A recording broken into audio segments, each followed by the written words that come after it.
Inihayag ni Atty. Nicholas Kaufman, lead counsel ni dating Pangulong Rodrigo Duterte sa isang dokumentong isinumite sa Pre-Trial Chamber 1 noong August 22 na handa na sila para sa confirmation of charges hearing ng dating Pangulo sa International Criminal Court o ICC.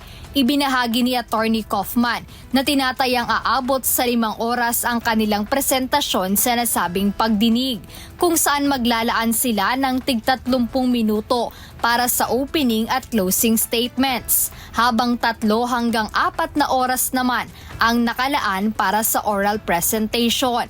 Sa oral presentation, inaasahang tatalakayin ng defense team ni dating Pangulong Duterte ang mga mahahalagang legal na issue, kabilang ang modes of liability o mga uri ng pananagutan na ibinibintang kay FPRRD.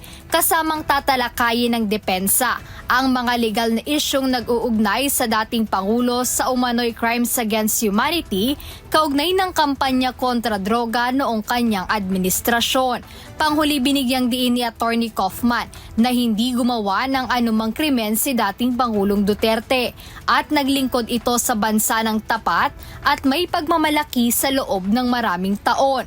Nakatakdang magsimula ang confirmation of charges hearing ni FPRRD sa September 23 ngayong taon.